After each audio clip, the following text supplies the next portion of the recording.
ക്രിക്കറ്റിലേക്ക് എല്ലാ മാന്യപ്രേക്ഷകർക്കും സ്വാഗതം. ഈ ചാനൽ ആദ്യമായിട്ട് കാണുകയാണെങ്കിൽ സബ്സ്ക്രൈബ് ചെയ്യുന്നതിന് നമുക്ക് വീഡിയോയിലേക്ക് പോകാം. ഏകദിന റാങ്കിങ്ങുകളിലേക്ക് ഒന്നാം സ്ഥാനത്ത് കുതിച്ചെത്തി രോഹിത് ശർമ്മ. 38 വയസ്സും 182 ദിവസം പ്രായമുള്ളപ്പോഴാണ് ഈ ചരിത്ര നേട്ടത്തിലേക്ക് രോഹിത് ശർമ്മ എത്തിയത്.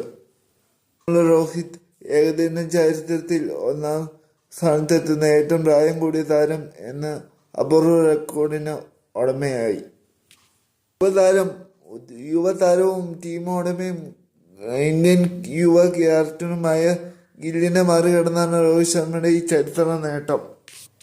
ഓസ്ട്രേലിയ 3 ഏകദിനത്തിൽ മികച്ച പ്രകടനം കാഴ്ചവെച്ചതാണ് രോഹിത് ശർമ്മയ്ക്ക് തുണയായത്. ശരാശരിയിൽ 101 ശരാശരിയിൽ 202 റണ്ണാണ് പൊളിച്ച് അടുക്കിയ പ്രകടനത്തോടെ രോഹിത് ശർമ്മ കൈക്കലാക്കിയത്. ബാക്കിയുള്ള ബാറ്റ്സ്മാൻമാർക്ക് ആർക്കും തന്നെ തിളങ്ങാൻ കഴിഞ്ഞില്ല. അത് തന്നെയാണ് രോഹിത് ശർമ്മയ്ക്ക് തുണയായതും. 25 പന്തിൽ സെഞ്ചുറി അടക്കം 121 റണ്ണ് നേടിയത് വളരെ റാങ്കിങ്ങിൽ നിർണായകമായി. രോഹിത് ശർമ്മയുടെ സ്കോറുകൾ ഇങ്ങനെ: ആദ്യ മത്സരത്തിൽ 8 റൺസ്, രണ്ടാം മത്സരത്തിൽ 73 റൺസ്, മൂന്നാം മത്സരത്തിൽ 121 റൺസ് എന്നിങ്ങനെയാണ് രോഹിത് ശർമ്മയുടെ സ്കോറുകൾ.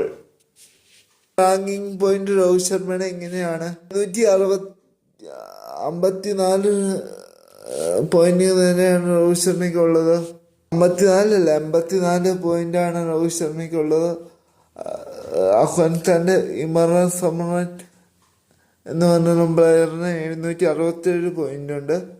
മൂന്നാം സ്ഥാനത്ത് നിൽക്കുന്ന ക്യാപ്റ്റൻ ഗില്ലിന് പരമ്പരയിലോ ഒന്നാം മത്സരത്തിൽ 9, രണ്ടാം മത്സരത്തിൽ 4, മൂന്നാം മത്സരത്തിൽ 29, 24 എടുത്ത ഗില്ല് മൂന്നാം സ്ഥാനത്തേക്ക് പിന്തള്ളപ്പെട്ടു.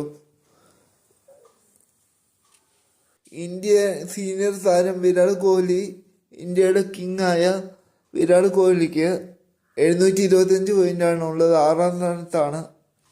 ഫയർ 9ാം സ്ഥാനത്തുമുണ്ട്. ഏകദിന റാങ്കിങ്ങിൽ ഇന്ത്യൻ കാരിൽ നിന്ന് താല്പര്യത്തെത്തുന്ന 5ാമത്തെ പ്ലെയർ മാത്രമാണ് രോഹിത് ശർമ്മ. 1ാമത്തേത് സച്ചിൻ ടെണ്ടുൽക്കർ, 2ാമത്തേത് വിരാട് കോഹ്ലി, 3ാമത്തേത് MS ധോണി, 4ാമത്തേത് ഗില്ല്, 5ാമത്തേത് രോഹിത് ശർമ്മയാണ്. അപ്പോൾ ഇത്തരം അറിവിന് വേണ്ടി ചാനൽ സബ്സ്ക്രൈബ് ചെയ്യുക. വീണ്ടും മറ്റൊരു വീഡിയോ ആയിട്ട് കാണാം.